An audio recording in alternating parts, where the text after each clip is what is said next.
ko'pchilik baribir tomchilab sug'orish texnologiyalari haqida qiziq savol beradi. O'zi suvlarni iqtisod qilishimiz kerak. Suvlarni qanaqa iqtisod qilamiz, nima qilamiz? Bu yerda hamkorimiz Turboplast kompaniyasining mutaxassislari ham ishtirok etishyapti. Sizlarga ozgina tomchilab sug'orish tizimlari haqida yana bir qo'shimcha ma'lumotlar berib o'tamiz. Ketdik. Assalom. Yaxshimisiz? Rahmat, qilishingiz yaxshi. Bo'lyaptimi?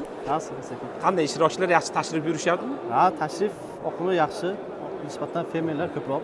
Ha. Avvalom oldin ham siz bilan suhbatlashganmiz-ku, yana boshqa masala chiqib qoldi. Ko'pchilik so'rayapti keyingi vaqtlarda.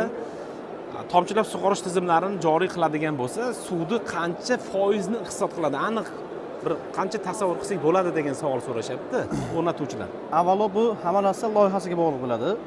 Suvni iqtisod qilish 40% gacha amalga oshiriladi.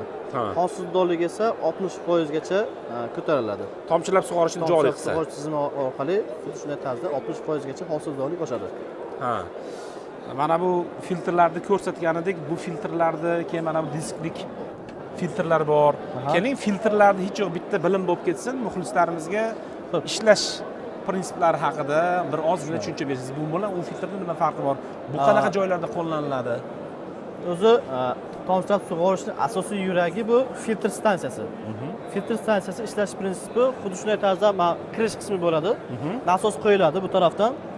Nasos endi loyihaga qarab tanlanadi. 1 gektarga loyihadan keyin aniq kilovatlik, aniq kubalik nasos qo'yiladi. Hozir bularda juda ko'pchilik savol berishi mumkin. 1 gektarga qancha mahsulot ketishi loyihadan keyin aniq bo'ladi hammasi. Bir bog'ga qilinadimi, paxtaga qilinadimi, g'allagami, yomg'irlatibmi, tomchilatibmi, o'shanga qarab tanlanadi. Nasos loyihaga qarab tanlanadi. Undan keyin bu kirish qismi, kirish qismiga xohlasangiz bu filtrimizda 2 xil ko'rinishi bor. Avtomatik gidrotsiklonli, ruchnoy gidrotsiklonli. Yoki bez gidrotsiklon varianti ham bor. Xuddi avtomatik va ruchnoy. Nima farqi bor ruchnoy bilan avtomatda? Shunday.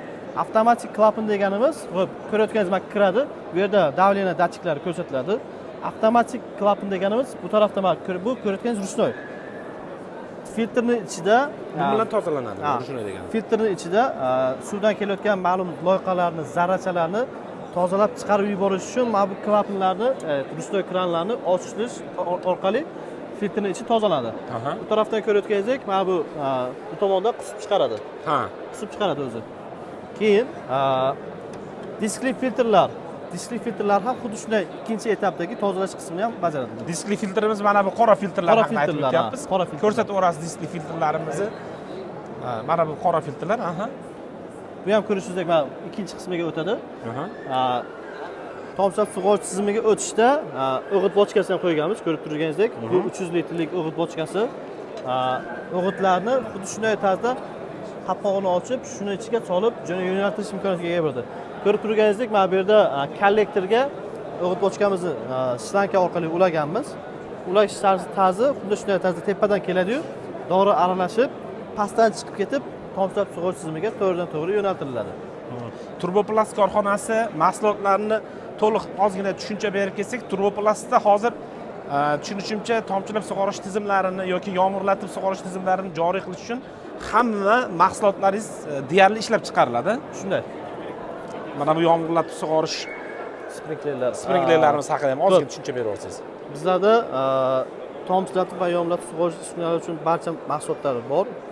Mandalit quvur, yer ostidan o'tishga mo'ljallangan PVH quvuri, keyin polietilen quvur, Lifelet tipidagi yumshoq quvurlar, xuddi shunday tarzda mahsulotlar ishlab chiqariladi. Xo'p, yomg'irlatib sug'orishda bizda Akona firmasidan sprinklerlar birinchi qo'l sifatida olib kelamiz. Akonaning 3 xil ko'rinishdagi Akona 3030, Akona 047, Akona K4 modelidagi sprinklerlarimiz mavjud. PVH quvurlarni ham zapchastlarni, butlovchi qismlarni Turkiyaning yetakchi korxonalaridan biri bo'lgan Pimtash korxonasidan mahsulotlarni olib kelamiz biz. Ma'lum bir mahsulotlarni baribir chetdan olib kelamiz biz. Qolgan mahsulotlar o'zimizda ishlab chiqariladi. 90% ga to'g'ri keladimi o'zlari ishlab chiqarishlaringiz? 90% ga to'g'ri keladi, qariyb.